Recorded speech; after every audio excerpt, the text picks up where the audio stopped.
महापुरुषांना अभिवादन करतो. माझ्या समोर बसलेल्या महिला, पुरुष तर दिसत नाही, यांना माझा मैत्रीचा जय भीम.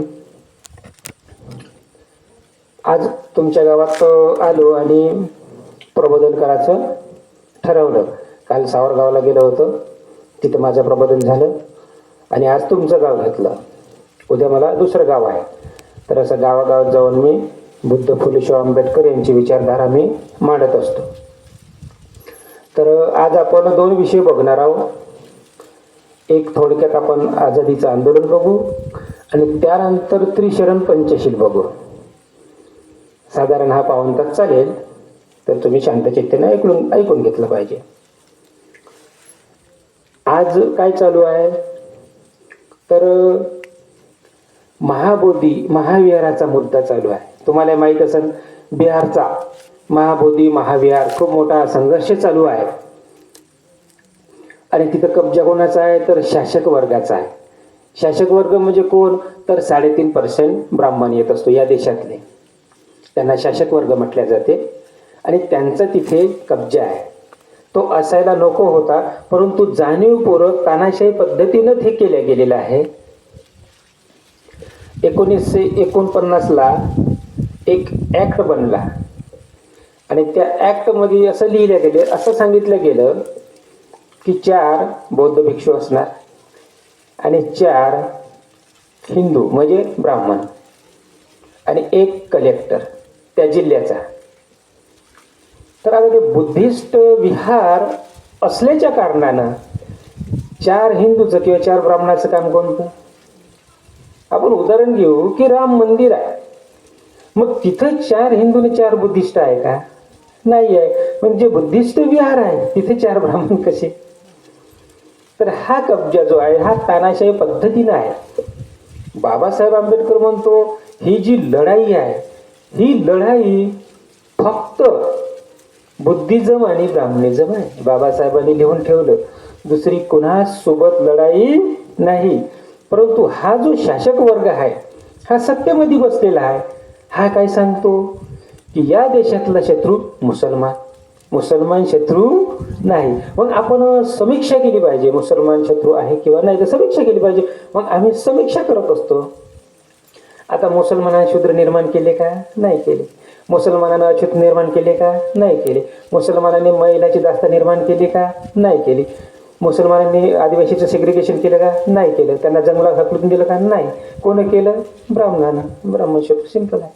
हे समजून घेतलं पाहिजे आपण. जोपर्यंत आपल्याला शत्रू आणि मित्राची ओळख होत नाही तोपर्यंत आपण लढाई जिंकूच शकत नाही. आणि म्हणून अशा पद्धतीमध्ये त्या महाबोधी महाविहारामध्ये ऍक्ट बनवून, कानून बनवून त्याच्यावर कब्जा केलेला आहे. जिथे भगवान बुद्धाला ज्ञान प्राप्त झालं असं ते जागतिक लेवलचं ठिकाण आहे. जागतिक लेवलचं ठिकाण आहे आणि अख्ख्या जगातून तिथं पैसा येतो आहे. आता तो पैसा बुद्धिझमच्या डेव्हलपिंगसाठी व्हायला पाहिजे, परंतु होतो काय, ते ब्राह्मण असल्याच्या कारणानं त्यांच्या डेव्हलपिंगसाठी होतो. हे कानून बनवून केलेले का, हे म्हणजे नियमातच बसत नाहीये, परंतु तानाशाही पद्धतीने हे चालू आहे. अजिबात नियमात बसत नाही. संघर्ष चालू आहे, आंदोलन चालू आहे, उपोषण चालू आहे तिथं भिक्खू लोकांचं, परंतु हे मानत नाही आहे. कारण का, यांचं सरकार केंद्रामध्ये आहे, यांचं सरकार राज्यामध्ये आहे, 3.5% लोकांचं सरकार आहे आणि म्हणून ते मानत नाही आहे आणि म्हणून तिथे त्यांचा कब्जा आहे. आपण दुसरं जर उदाहरण घेतलं की मुसलमानाची मस्जिद आहे, मग तिथे ब्राह्मण आहे का? ख्रिश्चनाचा चर्च आहे, तिथं फादर असतो, मग तिथे ब्राह्मण आहे का? नाही. मग इथं कसे का? नियमात हे बसत नाही, परंतु त्यांनी कब्जा केलेला आहे. महाबोधी महाविहारावर कब्जा केलेला आहे आणि तो कशा पद्धतीत केला तर थोडंसं आपण इतिहासामध्ये जाऊन सांगू, थोडं आझादीचं आंदोलन. त्यानंतर मी तुम्हाला त्रिशरण पंचशील सांगणार सुटसुटीत पद्धतीनं. सर्वप्रथम आता आपण हे पाहू थोडंसं आझादीचं आंदोलन. तर 1757 मध्ये प्लासीची लढाई सुरू झाली. आता लढण्याचे अधिकार आपल्याला नव्हते, ते फक्त क्षत्रियाला होते. ब्राह्मण क्षत्रिय ह्या क्षत्रियाला होते. आपण शूद्र अतिशूद्र होतो, आपल्याला लढण्याचे अधिकार नव्हते. आता ते प्लासीची लढाई कोणासोबत झाली? क्षत्रियासोबत आणि इंग्रजासोबत. आता क्षत्रिय मारले गेले, कमी पडले आणि म्हणून त्या इंग्रज जिंकले गेले. प्लासीच्या लढाईमध्ये 1757 मध्ये जिंकले गेले. तर त्या इंग्रज अधिकाऱ्यांनी समीक्षा केली की आम्ही जेव्हा लढाई करत होतो तेव्हा खूप मोठा समाज हा असा बघत होता. म्हणजे कोणता? शूद्र अतिशूद्र. आणि त्यांनी लिहून ठेवलं की यांनी एक एक पत्थर सुद्धा आमच्या अंगावर फेकून मारला असता तरी आम्ही पराजित झालो असतो. पण यांनी पत्थर का नाही मारला? अरे पत्थर मारणं सोडा, त्याला उचलण्याची परमिशन नाही. मग लढण्याचे अधिकार नाकारले ना. कोणी नाकारले? मनुस्मृतीने नाकारले. आणि लढणारे फक्त क्षत्रिय 5 ते 6%. किती जिंकणार? आपल्याला लढण्याचे अधिकार नव्हते. आपल्याला आज SC म्हटल्या जाते, OBC म्हटल्या जाते, पण त्यावेळेस OBCला शूद्र म्हटलं जात होतं आणि SCला अछूत म्हटलं जात होतं. ते ज्योतिराव फुलेच्या टर्मिनॉलॉजीमध्ये आज संविधानिक भाषा आहे का जो शूद्र आहे त्याला OBC म्हटल्या जाते आणि जो अछूत आहे त्याला SC म्हटल्या जाते. तर त्यांनी समीक्षा केली आणि सांगितलं की एक एक पत्थर जरी मारला असता तरी आम्ही हरलो असतो आणि तुम्ही जिंकले असते. परंतु आपल्याला लढण्याचे अधिकार नव्हते म्हणून आपण जिंकलो नाही. आणि ते जिंकल्याच्या नंतर त्यांचं मग थोडंसं सरकार आलं, जास्त नाही पण थोडंसं. आणि 1775 मध्ये एक नंदकुमार देव नावाचा ब्राह्मण होता, त्याला गिरफ्तार केलं इंग्रजांनी आणि त्याला फाशीची सजा दिली. का? तर त्या नंदकुमार देव नावाच्या ब्राह्मणाने एका शूद्र स्त्रीवर बलात्कार केला होता. त्याच्या जुर्ममध्ये त्याला इंग्रजांनी फाशीची सजा दिली. इंग्रज होते म्हणून फाशीची सजा दिली. मनुस्मृती ब्राह्मणाला फाशीची सजा देत नाही. मनुस्मृती काय म्हणते? हे ब्रह्महत्या ब्राह्मणात नाही. म्हणजे मनुस्मृती कोणाला हत्या करते? शूद्र अतिशूद्राची हत्या करते. आता तुम्हाला माहिती असेल की ज्योतिराव फुलेने शाळा काढली आणि त्या शाळेमध्ये एक मुक्ता नावाची स्त्री होती 3ऱ्या वर्गातली, आणि तिने एक सुटसुटीत निबंध लिहिला. तो कोणाला लिहिला? व्हिक्टोरिया राणीला लिहिला एक निबंध. आणि ती व्हिक्टोरिया राणीला काय म्हणते की व्हिक्टोरिया राणी, आम्ही जर या ब्राह्मणी ग्रंथाकडं वेदाकडं डोळे उघडून पाहिले तर हे ब्राह्मण लोक आमचे डोळे काढून घेतात. मग त्यांचा आणि आमचा धर्म एक कसा? त्या राणी व्हिक्टोरियाला प्रश्न विचारले, 3ऱ्या वर्गातली मुलगी. दुसरा प्रश्न विचारते का आम्ही त्यांचे वेद ग्रंथ ऐकलेत, आमच्या कानामध्ये गरम शिस ओततात, मग त्याचा आणि आमचा धर्म एक कसा? आणि पुन्हा ती प्रश्न विचारतात की आम्ही जर त्यांचे वेद वाचले तर आमची जीभ छाटतात, मग त्यांचा आणि आमचा धर्म एक कसा? कसं होतं ज्योतिराव फुलेचं एज्युकेशन? युनिव्हर्सिटी ज्योतिराव फुलेने तयार केलेलं. आणि तो निबंध त्या इंग्रज व्हिक्टोरिया राणीला पाठवला आणि त्यात काय लिहिते की व्हिक्टोरिया राणी, मी हे बोलल्याच्या नंतर तुम्ही खुश व्हाल आणि खुश झाल्याच्या नंतर मला चॉकलेट द्या. पण मला चॉकलेट नको, आय वॉन्ट लायब्ररी. आम्हाला तुम्ही लायब्ररी द्या. जे ज्योतिराव फुलेची शाळा आहे तिथे लायब्ररी द्या, आम्ही पुन्हा अभ्यास करू. आणि अभ्यास केल्याच्या नंतर आम्ही आमचंच आझादीचं आंदोलन चालवू. बाबासाहेब म्हणत होते ना, शिक्षण हे वाघिणीचं दूध आहे आणि जो जास्त पिईल तो गुरगुरल्याशिवाय राहणार नाही. आणि ते पाचमुखली 3ऱ्या वर्गातली मुलगी कशा पद्धतीचा तो निबंध लिहिते.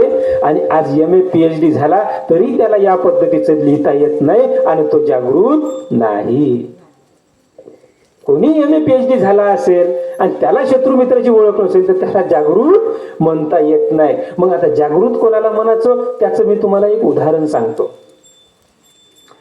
की गाडगे महाराजाचं काम काय होतं? हे गावात झाडपूस करणं, स्वच्छ ठेवणं, त्यांचं रोजचं काम होतं झाडपूस करणं. तर त्या गावामध्ये एक साधू आला, ब्राह्मण साधू, आणि सगळेच्या सगळे लोक तिकडं चालले. आणि गाडगे महाराज काय म्हणतो, कुठे चालले तुम्ही? ते ब्राह्मण साधू आले, ते आता प्रवचन देणार आहे, आम्ही तिथं ऐकायला चाललो. तर गाडगे महाराज सुद्धा झाडू टाकून दिला आणि ते ऐकायला गेले प्रवचन. आता तो ब्राह्मण साधू काय म्हणतो लोकांना, की तो ब्राह्मण साधू म्हणतो की माझं आयुष्य किती आहे तुम्हाला माहित आहे का? लोक म्हणले नाही, आम्हाला माहित नाही, तुम्ही सांगा. माझं आयुष्य एवढं आहे म्हणे की रामा सीतेचं लग्न लागलं तिथं मी तूप वाढायला होतो म्हणे. आता गाडगे महाराज म्हणजे जागृत माणूस. गाडगे महाराज ते झाडू घेऊन गेले आणि फडक फडक त्या साधूला मारलं. तर लोक काय म्हणे, ओ गाडगे महाराज तुम्ही या साधूला का मारता म्हणे, हे महान साधू आहे म्हणे. आणि ते लोक मग गाडगे महाराजालाच मारायला लागले. तुम्ही थांबा म्हणे, मारू नका म्हणे, माझ्या अंगाला हात लावायचा नाही म्हणे. हा काय बोलला म्हणे माहिती आहे म्हणे तुम्हाला, की हा म्हणतो म्हणे का माझं आयुष्य तेवढं आहे, जे रामा सीतेचे लग्न चालू होतं तिथं मी तूप वाढायला होतो म्हणे आणि त्या पंक्तीमध्ये मी जेवायला होतो म्हणे. हा तूप तूप करत सर्वाला वाढे, परंतु मला वाढेच नाही म्हणे. मी तेव्हापासून शोधत होतो म्हणे, आता भेटला म्हणे. याला म्हणते बुद्धिमत्तेचं उत्तर. जागृत कोणाला म्हणायचं असते. किती शिक्षण होतं गाडगे महाराजाला सांगा ना? काहीच नव्हतं शिक्षण, पण ते जागृत होते. एवढे जागृत होते की बाबासाहेब आंबेडकर जेव्हा धर्म घेत होते तेव्हा गाडगे महाराजाजवळ गेले आणि गाडगे महाराज म्हणे, मी कोणता धर्म घेऊ, मला धर्म घ्यायचा आहे. आता गाडगे महाराज काय म्हणते, मी काय सांगू बापा, तुम्ही एवढे शिकलेले आहे मला विचारता म्हणे. हा नाही म्हणे, तुम्हीच सांगा म्हणे, तुम्ही एवढा नाही आहे म्हणे. आणि मग गाडगे महाराज काय म्हणते, तुम्ही कोणताही धर्म घ्या पण इथल्याच मातीतला घ्या म्हणे. आणि म्हणून बाबासाहेब आंबेडकरांनी इथल्याच मातीतला घेतला बुद्धिझम. गाडगे महाराज काही अनफड नव्हते, हे जागृत होते. तर अशा प्रकारे त्या नंदकुमार देव नावाच्या ब्राह्मणाला फाशीची शिक्षा झाली आणि सगळे ब्राह्मण घाबरले की अरे आजपर्यंत आपल्याला शिक्षा कोणी देत नव्हतं, मनुस्मृतीनुसार हे आपलं वर्चस्व होतं आणि इंग्रजाचा आता फाशीच्या लढाईमुळे थोडस राज्य आलं, फाशी दिली, हत्या केली. आता इंग्रज भारतात राहील तर असं कसं होईल? आणि 1795 शिक्षणाचा अधिकार दिला. शिक्षण नव्हतं आपल्याला, म्हणजे हे जी मनुस्मृती होती हे शिकू देत नव्हती, परंतु इंग्रजांना 1795 शिक्षणाचा अधिकार दिला. 1805 मध्ये सतीप्रथा बंद केली. सतीप्रथा तुम्हाला माहितच असेल, म्हणजे पती जेव्हा मरण पावतो तेव्हा जिवंतपणी ती सरणावर बसून त्याचं मुंडकं आपल्या मांडीवर ठेवते आणि हे सगळे बँड बाजा लावून तिला पेटवून देते. हे असं होतं, तर हे इंग्रजांना बंद केलं. 1805 कानून आहे काय, सती प्रथा बंद. या पद्धतीचं हे कोणामुळे, मनुस्मृतीमुळे या पद्धतीचं होतं. जिवंतपणे स्त्रीला जाळल्या जात होतं या पद्धत, आणि ते इंग्रजांनी बंद केलं. हे ज्योतिराव फुलेला माहित होतं. ज्योतिराव फुले काय म्हणतो, इंग्रज हे मायबाप आहे, इंग्रज हे मायबाप आहे. आणि शूद्र अतिशूद्रांना म्हणजे आजच्या SC-OBCना सांगत होते ज्योतिराव फुले, अरे जल्दी करून लवकरात लवकर तुम्ही या ब्राह्मणाच्या गुलामीतून मुक्त व्हा. गॅरंटी नाही का इंग्रज दीर्घकाल राहील. आणि शासक वर्ग काय म्हणतो, ब्राह्मण, इंग्रज बदमाश आहे. इंग्रजानं हिंदू मुसलमान फूट पाडली, त्यांनी दोघांमध्येच फूट पाडली हिंदू मुसलमानामध्ये, त्यांना राज्य करायचं होतं म्हणून. परंतु ब्राह्मणांनी 6000 जाती निर्माण केल्या, यांनी 2च निर्माण केले विभाजन, त्याने 6000 केलं. 6000ला 2 भाग दिला तर 3000 येतो. म्हणजे इंग्रज जसे 2 गुन्हे गुन्हेगार असेल तर 3000 गुन्हेगार आहे, हे समजून घेतलं पाहिजे आपण. त्यांनी 6000 जाती पाडल्या, यांनी 2च पाडल्या. आणि अशा प्रकारे 1805 मध्ये सतीप्रथा बंद करण्यात आली. आणि त्यानंतर त्यांनी युनिव्हर्सिटी तयार केल्या. कलकत्ता युनिव्हर्सिटी, बॉम्बे युनिव्हर्सिटी, म्हणजे जगाचं ज्ञान त्या भारतातल्या शूद्र अतिशूद्राले त्यावेळेच्या म्हणजे आजच्या SC-OBCला देऊ लागले. आणि मनुस्मृतीनुसार हे ज्ञान घेण्याचा अधिकार नव्हता. आणि मग ते 3.5% जे लोक होते शासक वर्ग, ज्याला आपण ब्राह्मण म्हणतो, त्यांनी विरोध केला. त्यांनी ठरवलं, अरे इंग्रज हे असेच भारतात राहील तर असेच अधिकार देत राहील, आपण तर यांचे अधिकार काढून टाकले आणि हे असेच अधिकार देत राहील. आणि म्हणून त्यांनी प्लॅन बनवला, एक बैठक घेतली, प्लॅन बनवला की आपण इंग्रजांना हकलून लावू. जो 1857चा उठाव आहे ना, याची प्लॅनिंग ते करत होते 1857च्या. आणि मग तिथे एक बैठक झाली, एक मंगल पांडे आणि तात्या टोपे, दोन्ही ब्राह्मण, आणि ह्या दोघांनी विचारविनिमय केला आणि सांगितलं की आपल्याला इंग्रजाच्या विरोधामध्ये लढाई करायची आहे. तो तात्या टोपे मंगल पांडेला सांगतो, दोन्ही ब्राह्मण. आणि मंगल पांडे काय म्हणतो, आपण थोडेसेच लोक आहो ना, कसं काय आपण जिंकणार. तर तात्या टोपे काय म्हणतो, आपण या शूद्र अतिशूद्राला सोबत घेऊ ना. आणि मग मंगल पांडे म्हणतो, या शूद्र अतिशूद्राला जर सोबत घेतात यांना स्वातंत्र्य द्यावं लागेल ना. मग तात्या टोपे काय म्हणतो, अरे हे सांगायचं नसते त्यांना, फक्त त्यांचं समर्थन घ्यायचं आणि आझादी मिळाली का त्यांना अलगच ठेवायचं ना, आपणच त्याचा मलिंदा खायचा. हे त्यांची दोघांची प्लॅनिंग होती. आणि मग ठरलं त्याचं तसं, हो म्हणे आपण असं करू. आता असं केले, असं करू म्हणे. यांनी मोहरा कोणाला बोलवला, बहादूर शाह जफर, जे मुघलांचा जो शेवटचा राजा होता त्याला का बनवला, कारण ह्या ब्राह्मणाला माहिती आहे आपण त्यांच्या कचऱ्यात सापडलो तर नंदकुमार देव नावासारखा आपला हसरू होऊन जाईल, म्हणून याला आपण पुढे करू. मरणार तर योच सापडला तर, आणि समजा जिंकलो तर याला जाणीव करून देऊ की बाबरनं सांगितलं होतं की तुम्हाला भारतात राज्य करायचं असेल तर 40% हिस्सेदारी कोणाला द्यायची, ब्राह्मणाला द्यायची, हे आपण जाणीव करून देऊ. मी तो परत या. आणि मग ते 1857चा उठाव, लढाई झाली इंग्रजा विरोधामध्ये. बहादूर शाह जफर पकडण्यात आलं, त्याला इंग्रजांनी, आणि त्याला फाशी दिली. गेला तो, मरण पावला. आणि हे सुरक्षित, आणि हे घाबरून राहिले. तेव्हापासून मग खूप घाबरले. मग कोणतं संघटन नाही निर्माण केलं 1887 पासून, आणि काहीच निर्माण नाही केलं. एका दमानं 1885ला काँग्रेसची स्थापना केली.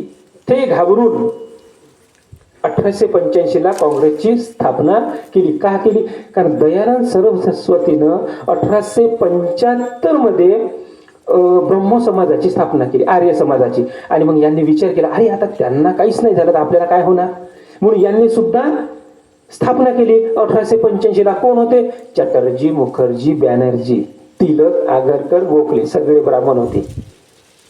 कारण यांना इंग्रज नकोच होते. हे लढाई करत होते, हारत होते, पण यांना नको होते का हे शूद्रांना, म्हणजे आजचे SC OBC ला अधिकार देऊन राहिले, हे बिलकुल आपल्याला नको आहे. आणि म्हणून ते प्लॅनिंग करत होते, त्यांची प्लॅनिंग चालू होती. पण 1885ला काँग्रेसची स्थापना झाली. आणि त्याचा एक मुख्य कोणाला बनवला, सर ॲड ह्यूम, एका ख्रिश्चन अधिकाऱ्याला, इंग्रज अधिकाऱ्याला. कारण ते घाबरून होते. जर इंग्रजांना वाटलं की बुवा हे गलत आहे, हे आपल्याला मारू शकते, पण त्यांचाच अधिकारी ठेवू आपण, म्हणून त्यांचाच अधिकारी ठेवला. आणि अशा पद्धतीत काँग्रेसची स्थापना झाली.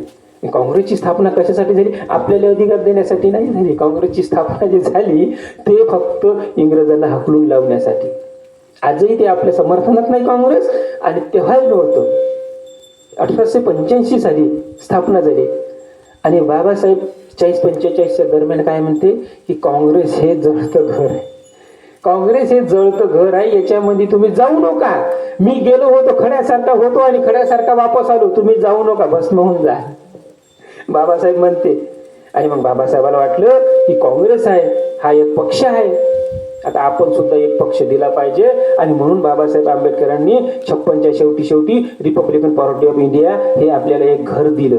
परंतु ते घर सुद्धा आपण सुरक्षित ठेवू शकलो नाही. ते काँग्रेसच्या विरोधामध्ये लढण्यासाठी होय, कारण काँग्रेसमध्ये जाऊन आपला विकास होणार नाही. आपलं घर लागन, आपला पक्ष लागन, आणि मग आपला विकास होईल, असं बाबासाहेबांनी ठरवलं. परंतु आपले जे काही कच्चे काही पक्के असेल त्यांनी सगळं ते एका जातीचं करून ते विभाजित केलं.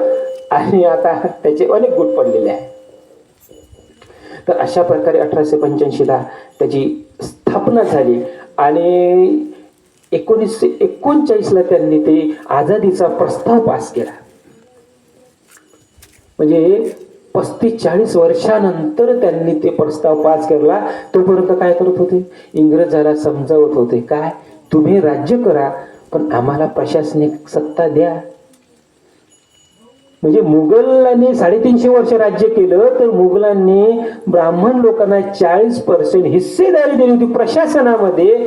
तसं हे समजावत होते इंग्रजाला, अरे तुम्ही राहा, आमचा काही विरोध नाही, पण आम्हाला अधिकार द्या ना. त्या शूद्र अतिशूद्राला, म्हणजे SC OBC ला तुम्ही काय अधिकार देता? ते तर नीच आहे, आम्हाला द्या, अशी त्यांची मागणी होती. आणि ते समजावत होतं, पण इंग्रज काही मानत नव्हते. इंग्रज हे म्हणजे ऑथॉरिटी, पॉवरफुल ऑथॉरिटी होती. हे इंग्लंड मधले आहे आणि हेच अमेरिकेत गेले, अमेरिकेवर कब्जा केलेला आहे. इंग्रज काही साधारण नाही. हे ते काय बामणाला ऐकणार आहे? ते नाही ऐकणार, आणि ऐकत पण नव्हते.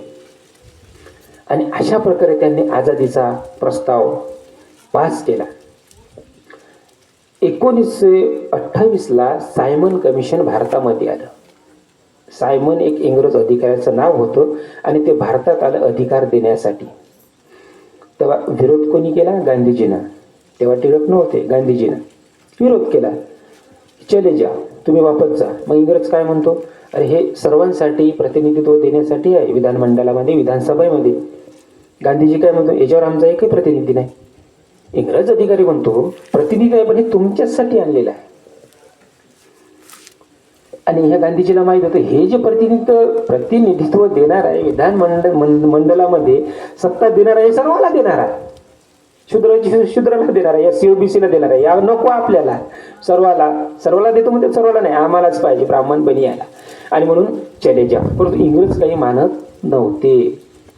त्या दिवशी ते भारतात फिरणार होते, आणि बाबासाहेब आंबेडकर त्यांच्यासोबत सायमन कमिशन सोबत दिवसभर फिरणार होते, की आपल्या लोकांना अधिकार मिळाला पाहिजे, याच्यासाठी बाबासाहेब फिरणार होते. परंतु यांनी प्लॅनिंग बनवलं की बाबासाहेबाला संपवायचं. आणि मोहरा कोणाला बनवलं? भगतसिंगाला. चंद्रशेखर आणि सद्गुरू हे दोघं ब्राह्मण, यांनी त्याला मोहरा बनवलं की भगतसिंग हे इंग्रज लोक आपल्या भारतावर राज्य करतात, त्याच्यावर बाम टाक. आता भगतसिंगाला काही समजत नव्हतं तेवढं, ते इंग्रजाविरोधात. आणि यांनी सांगितलं की इंग्रज विदेशी आहे, त्यांना आपल्याला हकलून लावायचं आहे, ते कोणतेही कानून आणतात आणि पास करतात, त्यांच्यावर बाम टाक. आता यांचं टार्गेट काय होतं? सद्गुरू आणि चंद्रशेखर ब्राह्मणचं का बाबासाहेबाला संपवायचं? कारण बाबासाहेब दिवसभर फिरणार होते. हे टार्गेट बाबासाहेबाचं होतं, त्या 2 ब्राह्मणाचं.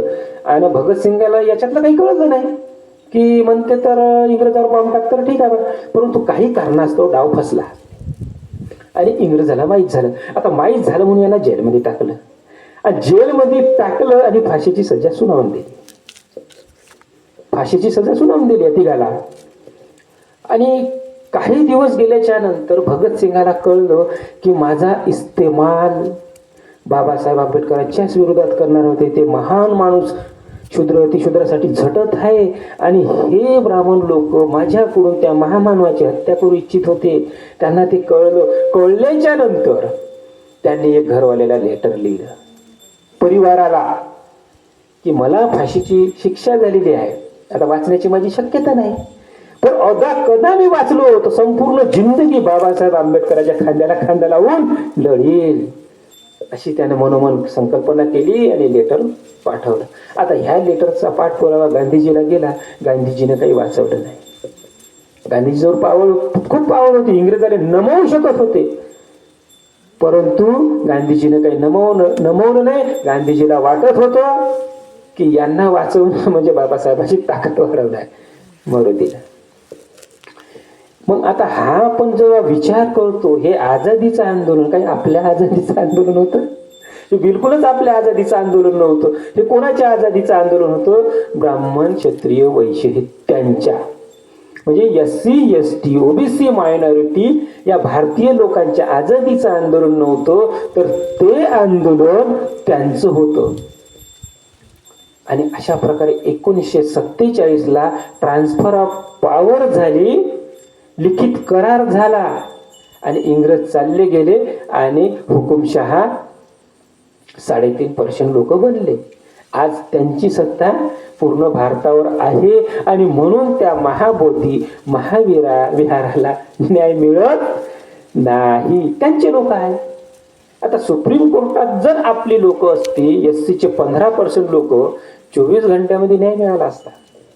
सरकारमध्ये जर आपली लोक असती, आपली लोक म्हणजे रिपब्लिकनचं सरकार असतं, आपलं घर असतं मुकाम, आणि तिथं लोक असती आपली, तर 24 घंट्यात निकाल लागला असता. आपली लोक आहे पण त्या बीजेपी काँग्रेस शत्रूच्या पार्टीमध्ये आहे, काही कामाचे नाही ना. शत्रूच्या पार्टीमध्ये बाबासाहेब आंबेडकरांनी लढून झगडून इंग्रजाकडून 4 अधिकार मागितले.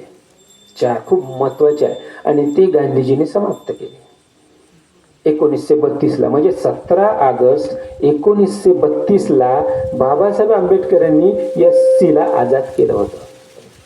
आणि त्या एससीच्या आझादीवर ओबीसीची आझादी होती. गांधीजीला आझादी कधी मिळाली? 47 ला. बाबासाहेबांनी कधी मिळवली? 1932, 17 ऑगस्ट 1932. आणि मग पुणे करार झाला 24 सप्टेंबर 1932 ला समाप्त केली. आता समाप्त कशी केली ते आता थोडक्यामध्ये मी तुम्हाला सांगतो. 4 अधिकार, 4 म्हणजे कोणते? 2 मताचा अधिकार होता, स्वतंत्र मतदारसंघ होतं, लोकसंख्येच्या अनुपातामध्ये अधिकार होता, जिसकी जितनी संख्या उसकी उतनी भागीदारी, आणि जो 21 वर्षाचा आहे त्याला अधिकार.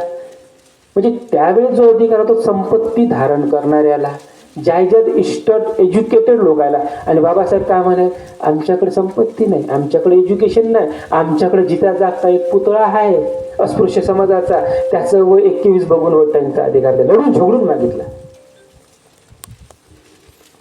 2 मताचा अधिकार, स्वतंत्र मतदारसंघ, आणि पुणे करारानं हे समाप्त केलं. मी तुम्हाला याची समीक्षा करून दाखवतो. ते अधिकार असते तर काय झालं असतं आणि नसते तर काय झालं असतं, मी दोन्ही बाजू तुम्हाला सांगणार आहोत. समजा पुणे करार नाही झाला, ते आपल्याला 2 मताचा अधिकार ना स्वतंत्र मतदारसंघ आहे. आता एससीचे 15% लोक आहेत, स्वतंत्र मतदारसंघ, तो आपला उमेदवार निवडणार, आपला, दुसरा कोणी तिथं उभा करणार नाही, तेच लोक करणार. आणि जो 2 मताचा अधिकार आहे त्याला वोटिंग करणार, म्हणजे तो निवडून संसदेमध्ये जाणार, एक डायमंड बनणार, एक हिरा बनणार. तुम्ही तुमचा निवडून दिला, एका मताने 1 मत शिल्लक राहिलं तुमच्याकडे, पुन्हा 1 मत, डबल वोटिंगचा अधिकार मागितला बाबासाहेबांनी, 1 मत शिल्लक राहिलं. आणि 1 मत शिल्लक राहिलं तर तो शासक वर्ग तुमच्याकडे येणार होता, जो ब्राह्मण, आणि तो म्हणत होता आमच्या ब्राह्मण प्रतिनिधीला तुमचं 1 वोट आता द्या. आणि मग एससीच्या लोकांनी सांगितले असतं, अरे तुने शूद्र निर्माण केले, तुला अछूत निर्माण केले, आमची गुलामी निर्माण केली, महिलाची दास्ता निर्माण केली, हे आधी बंद कर आणि मग ये. झाली असती का नाही गुलामी नष्ट 10 वर्षात? पण गांधीजी भापले आणि हे नष्ट केलं. स्वतंत्र मतदारसंघ नष्ट केलं, संयुक्त आलं, डबल वोटिंगचा अधिकार नष्ट केला आणि निष्प्रभावी झाला. बाबासाहेब आंबेडकर दुसऱ्या दिवशी मुंबईला आले आणि सांगितलं हा पुणे करार मला मान्य नाही, म्हणजे जबरदस्तीनं तो करण्यात आलेला आहे. आता आजची परिस्थिती पाहू. आजची परिस्थिती की आपण निवडून येत नाही. एससीचे 15% लोक आहे. आता 15% एससीचे लोक आहे आणि त्यांनी आपला उमेदवार निवडून उभा केला एससीच्या 15% लोकांनी. आता ब्राह्मण 3.5% आहे, ओबीसी 52% आहे, 55% झाले. तुमच्या एससीतला एक उभा करतो का? संयुक्त आहे ना, स्वतंत्र थोडा आहे, संयुक्त आहे. त्याला उभ्या केल्याच्या नंतर तो बीजेपी मध्ये उभा राहतो. तुमचा समजा वंचित बहुजन आघाडीमध्ये उभा आहे, उदाहरणास्वरूप तुम्ही 15% मतदान केलं म्हणजे 100% मतदान आहे. त्यांचं 100% मतदान म्हणजे 55% मतदान. पण 50% जरी केलं 28% होते. तुम्ही 100 जरी केलं 15% होते. कोण जिंकत? 15 वर्षात 28 किंवा 15 वर्षात 55. हे परिस्थिती त्या तिथे निर्माण झालेली आहे 1932 ला. आणि म्हणून बाबासाहेब आंबेडकर 57 मध्ये असते तर धिक्कार परिषद घेतली असती पुणे कराराची. आणि ते त्यांच्या मुलांनी म्हणजे यशवंतराव आंबेडकरांनी धिक्कार परिषद घेतली. हा पुणे करार आमच्यावर गुलामीचा एक करार आहे. 25 वर्ष पूर्ण झाल्यावर आणि 50 वर्ष पूर्ण झाल्यावर कांशीराम साहेबांनी घेतली की ही धिक्कार परिषद, का हा आमच्या समाजावर कलंक आहे. आणि 75 वर्ष झाल्याच्या नंतर मेश्राम साहेबांना अधिकार परिषद घेतली की हा आमच्या समाजावर कलंक आहे. किती मोठा अधिकार असेल तो बाबासाहेब आंबेडकरांनी मिळवला, परंतु एकट्या गांधीजींनी तो समाप्त केला. म्हणून आज आपली परिस्थिती या पद्धतीची आहे. जर 2 मताचा अधिकार स्वतंत्र मतदारसंघ असतं तर आपण शासक बनलो असतो. पण बाबासाहेब आंबेडकरांनी हार मानली नाही. संविधान सभेत जाऊन आपल्यासाठी लिहून ठेवलेला आहे, परंतु संविधान काही आपल्या घरी आणत नाही. ते अधिकार आपल्याला त्या क्षेत्रात जावं लागेल तेव्हा अधिकार भेटेल. बाबासाहेबांनी हार नाही मानली, लिहून ठेवलं आपल्याला. तर अशा प्रकारे हे जी आझादी आहे, हे आझादी SC ST OBCची नाही. ही आझादी त्या ब्राह्मण क्षत्रिय वैश्याची आहे. 4 पिलरवर त्यांचा कब्जा आहे. सुप्रीम कोर्टात त्यांचे आहे, हायकोर्टात त्यांचे आहे, संसदेमध्ये त्यांचे आहे, IAS IPS त्यांचे आहे. आणि म्हणून महाबोधीचा विहारचा जो टेम्पलचा जो मुद्दा आहे तसाच पडून आहे. ज्याच्यापाशी ताकद असते तो काही करू शकते. त्याच्याजवळ ताकद आहे, त्याचं म्हणणं आहे 4 ब्राह्मण राहील, 4 बौद्ध भिक्षू राहील, 1 कलेक्टर राहील, जो करणार आहे करू, त्याची सत्ता. म्हणून आंदोलनाशिवाय काही होणार नाही. म्हणजे आंदोलन चालू आहे, पण सफल होईल याची काही गॅरंटी नाही. आता 12 तारखेला खूप मोठं आंदोलन होणार आहे बुद्ध पौर्णिमेला, परंतु सफल होईल याची गॅरंटी नाही. काय होते काय नाही हे आपल्याला माहिती नाही. तर अशा पद्धतीत त्यांनी कब्जा केला त्या सत्तेवर आणि 4 पिलरवर त्यांचा कब्जा आहे, संसदेवर त्यांचा कब्जा आहे, ऑल इंडियावर त्यांचा कब्जा आहे, 3.5% लोकांचा. हे आता आपण सिद्ध केलं. तर हा विषय आपला समजा आझादीचा होता. आता त्रिशरण पंचशील आपण पाहू, खूप महत्वाचा आहे. त्रिशरण पंचशील